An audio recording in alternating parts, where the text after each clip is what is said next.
A room falls silent. Doctors stop moving. Family members begin to cry. Someone whispers, "He's gone." But according to the Bible, that's not the end of the story. In fact, if Scripture is true, the most important 60 seconds of that person's existence have only just begun. Because while everyone in that room is staring at a lifeless body, something no human eye can see is happening. The question is, what? Does everything simply go black? Does the soul fall asleep? Do you immediately stand before God? Or does something far more astonishing happen before you ever reach eternity? For thousands of years, people have guessed. Religions have argued. Cultures have created traditions. But today, we're putting every opinion aside. No near-death experiences. No folklore. No speculation. Only the Bible. We're going to follow Scripture step by step to discover what happens during the first 60 seconds after your final breath. And if what the Bible says is true, those 60 seconds will be the most important minute of your entire existence. Because by the time that minute ends, your eternal destination will no longer be a question. It will be a reality. So, take one last look at that hospital room, because in the next moment, everything changes. Imagine that final heartbeat. One moment, your lungs fill with air. The next, they don't. To everyone standing around your bed, it looks like everything has stopped. But according to the Bible, something has just begun. James writes, "As the body without the spirit is dead." That single sentence reveals something astonishing. Death is not the end of you. It is the separation of you from your body. For your entire life, your body has been your home, carried your voice, your memories, your laughter, your tears. But the Bible never says your body is you. It says your body is temporary. Ecclesiastes tells us, "The dust returns to the earth as it was, and the spirit returns to God who gave it." Think about that for a moment. The people gathered around your body believe they're looking at you, but Scripture says they're looking at the house you once lived in. The real person, the one who loved, believed, feared, prayed, has already left. And here's where the Bible becomes even more startling. It never describes the soul drifting, wandering, or waiting to figure out what comes next. Instead, the next event happens immediately. There is no pause, no darkness, no empty void. In what feels like the blink of an eye, your awareness continues, and what you experience next has divided Christians for centuries. But did Jesus settle that question himself? He did, and his answer changes everything. If your body is no longer alive, what happens to your awareness? Do you simply disappear into darkness? Do you enter a deep sleep, unaware of anything until the resurrection?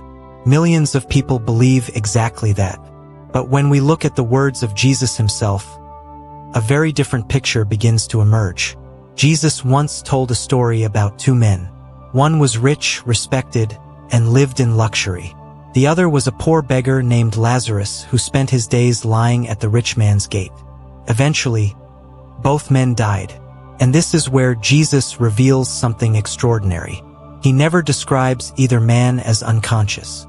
Lazarus is comforted. The rich man is in anguish. Both men recognize where they are. Both remember their lives on earth. Both can think. Both can speak. Both understand exactly what has happened. Whether you understand Luke 16 as a literal account or a parable, Jesus never portrays death as unconsciousness. Instead, he presents it as immediate awareness after death, a reality that carries profound consequences. Then Jesus gives us another glimpse. As he hung on the cross beside the repentant thief, he made a promise that has comforted believers for centuries. "Truly I tell you, today you will be with me in paradise." Notice that word, today. Not centuries later, not after sleeping through history, today. The Bible never describes death as your consciousness being switched off.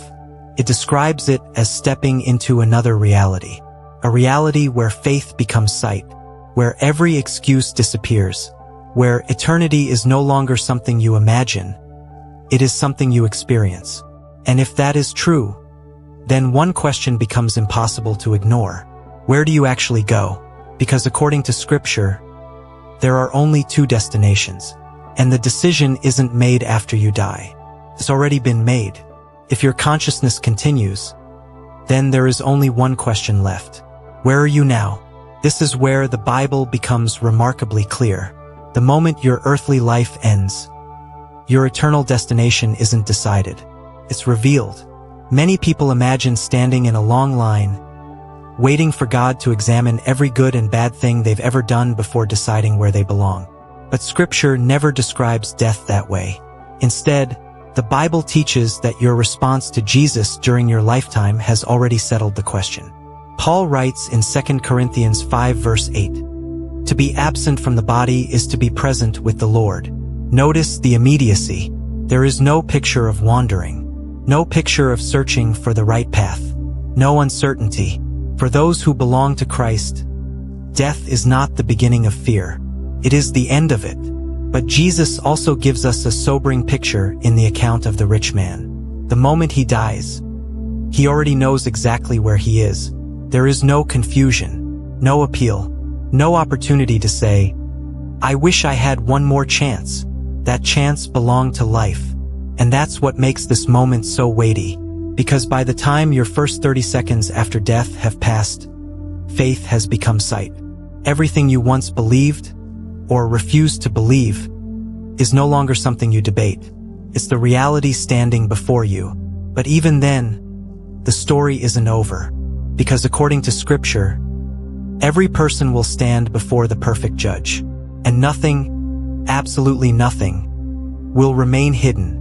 Imagine living your entire life with unanswered questions. Why did God allow that heartbreak? Why didn't He answer that prayer? Why did that child die? Why did that door close? Why did that season of silence seem to last forever? For now, we see life through broken pieces, like trying to understand an entire painting while looking through a keyhole. But the Bible says that won't always be true. Paul writes in 1 Corinthians 13 verse 12, "Now we see only a reflection as in a mirror, then we shall see face to face. Now I know in part, then I shall know fully, even as I am fully known." Think about what that means.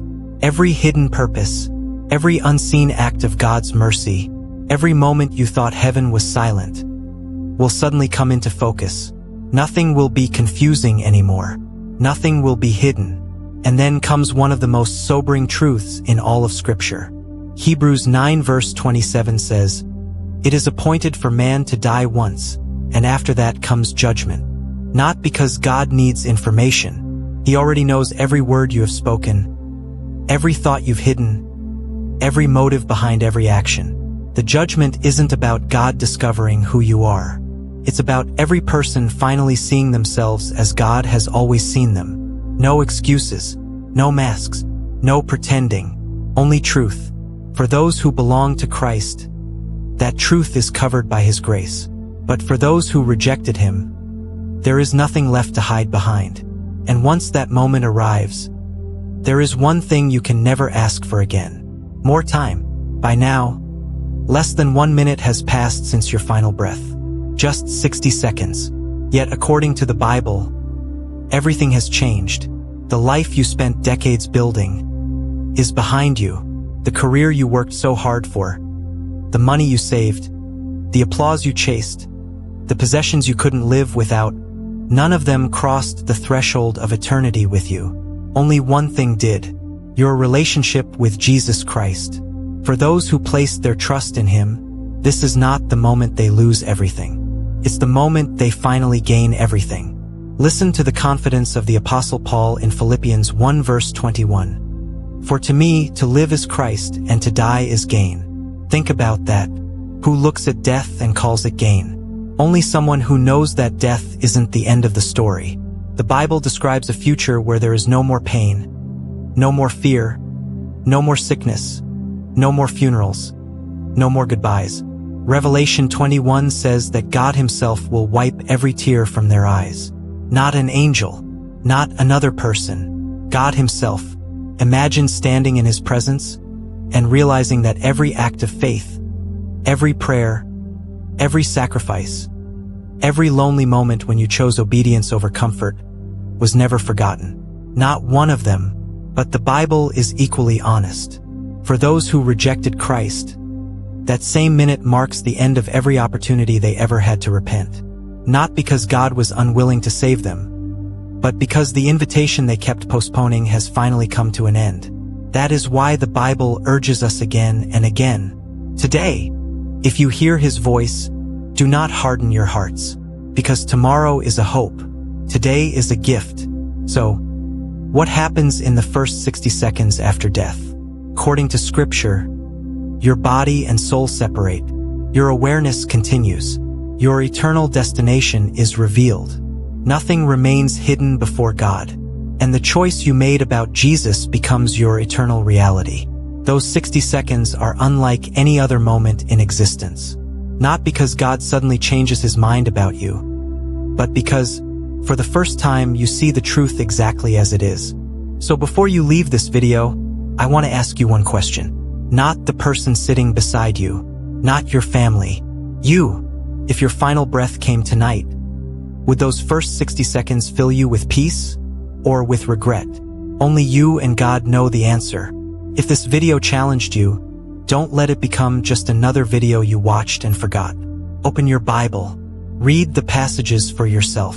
Talk to God while you still can, because the greatest preparation for your final minute is what you choose to do with this one. If you found this video helpful, subscribe for more biblical documentaries that explore Scripture with clarity, depth, and truth. Until next time, walk closely with Christ, because eternity is always closer than we think.